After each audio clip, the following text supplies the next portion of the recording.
If you enjoy the video, please consider subscribing to the channel. In this video, we'll be taking a look at two mysterious cancelled Half-Life games, Hostile Takeover and EA's secret Half-Life project.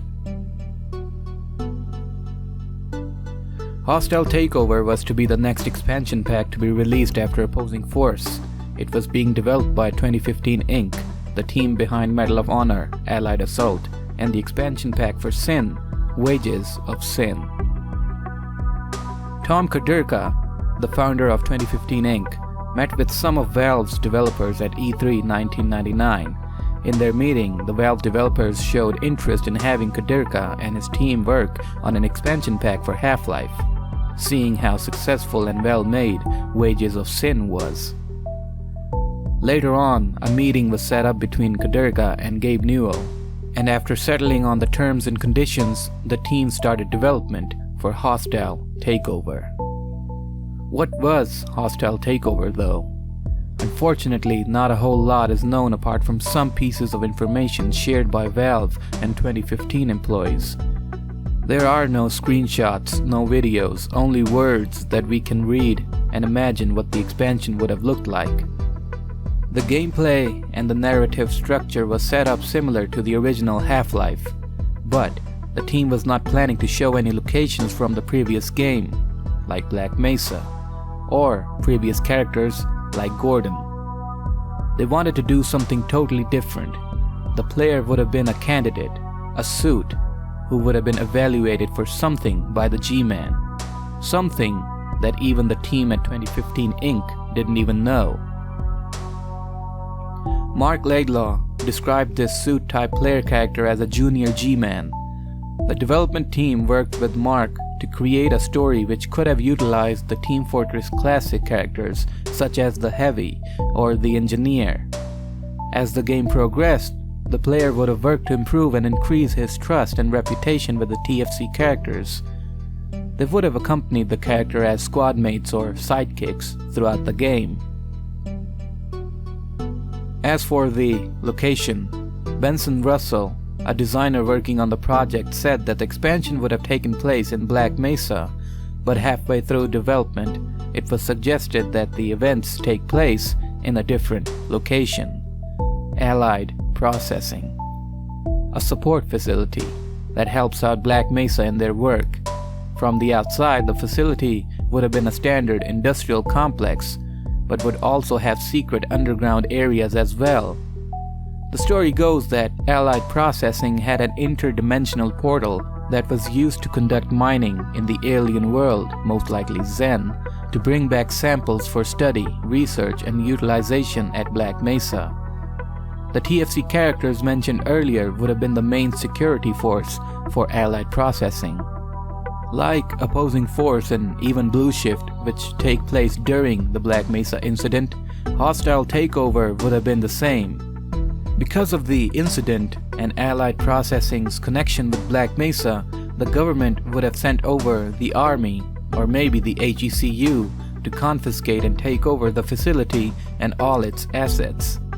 The game would have levels set between both the secret underground areas and the surface areas. Those TFT characters, they would have been working with you to fight off and survive the incoming government forces. Seems like squad-based combat would have played a big part in the expansion. Although the expansion was never announced, rumors of its existence started to surface on the internet somehow.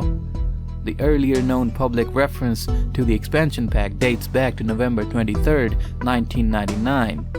GameSpot had published an article mentioning the expansion was being developed by 2015 Inc. A few months later, on March 18, 2000, the Adrenaline Vault, a gaming website like GameSpot, posted an article and revealed the name, Half-Life Takeover. They wrote, "The current release we have for the expansion is late August, though this has not been confirmed with Valve or Sierra. The expansion even showed up on some retailers' listings. But the bad news came in August of the same year, on the 7th. The expansion pack was announced as officially cancelled, Some online retailers even renamed the expansion to Half-Life Counter-Strike, which confused the community even more. At the time of cancellation, it is said that the game was 60% done and only 90 days away from going gold, which means being locked for testing before release. Although there is no official reason for cancelling the expansion, some members of the 2015 team speculate that Valve or Sierra didn't want to oversaturate the market by releasing another expansion pack, even though they did release Blue Shift a year later. Valve held on to the Hostile Takeover trademark but dropped it on October 3rd, 2004. Opposing Force came out in '99, Blue Shift in 2001. I always thought there should have been one more expansion to be released in 2000. There could have been, but it never came out. So whatever happened at Allied Processing during the Black Mesa incident, no one will ever know. On March 21st, 2011, a NeoGAF user by the name of Mama Robotnik posted a thread named Concept Art from a cancelled Half-Life project. In their post, they linked a CoroFloat portfolio of Randy Humphreys, an artist from EA, and posted 6 images along with the portfolio link. Randy had more of his work listed there as well, but on this specific portfolio page, Randy wrote Half-Life or Half-Life Concept Cancelled Project. There is no explanation on this page or anywhere on the internet as to what this was supposed to be. The first image shows a decrepit area with a canal flowing beside it and a bridge overhead. It feels like a lighter version of the Half-Life 2 beta concept art.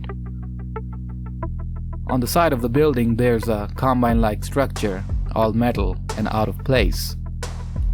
The second image is pretty much the same location, but from a different angle. Here we can see the decrepit state of the location even clearer. The canals and the bridge from the previous image is seen here as well. On the wall, the poster reminded me of the Bourne graffiti. The third image shows the interior of a City 17-like apartment complex. Worn out paint, abysmal state of the whole location is quite fitting to the retail Half-Life 2 apartment buildings. There's even a TV which kind of resembles the 3D model of the TV from the game. The fourth image shows a place called Haven. The name sounds very close to Raven home. It also indicates where the player would have started and where they would have quote-unquote have an encounter with someone or something. There's a mini-map that shows there would have been more to this place than just this little location. The fifth image is the more interesting one. It's a Metro Cop design, but the design of the uniform is very intriguing, different, somewhat off for Half-Life. It feels much more authoritarian in its design compared to the retail one, more in the vein of the beta, I guess. But that begs the question, what was the setting of the supposed project? Was it a prequel? Maybe that's why the design is simpler looking, or maybe this was an alternate universe or timeline, who knows? What if they were trying to remake the beta, but officially? That's a stretch, I know. And lastly, the armband, C-17. This project would have taken place or would have included City 17. The sixth and last image is a puzzle. From the mask we can say maybe this is a variant of the Combine Soldier, maybe a Wasteland variant. But some fans have speculated that this would have been the main character of this cancelled project. And I kind of agree. There's something about this design that reminded me and the fans of someone who has been stuck in stasis for far too long. And the weapon that this character is holding, nothing like what we've seen in any of the games. The Combine Pulse Rifle does not look like this. Maybe it did, years before we saw it in Half-Life 2. Maybe that would solidify the prequel game idea more. Both character designs look much primitive than the ones we've seen in the retail games. But why would EA be making a Half-Life game? Did Valve ask them to? Like they had asked the 2015 team years ago? Or maybe EA wanted to make a Half-Life game and this would have been the sales pitch to show to Gabe Newell. How is it that no information was ever shared about this publicly or even leaked? There are so many questions and no explanations. Maybe this would have been Adrian Shepard's return, or maybe an expansion like Opposing Force or Blue Shift, where we would have played from a different perspective. All we can do is just speculate what these projects could have been. And there you have it, a cancelled Half-Life 1 expansion and a secret Half-Life project from EA. Both remain but a mystery as to what they could have been and how they could have been a part of our memories.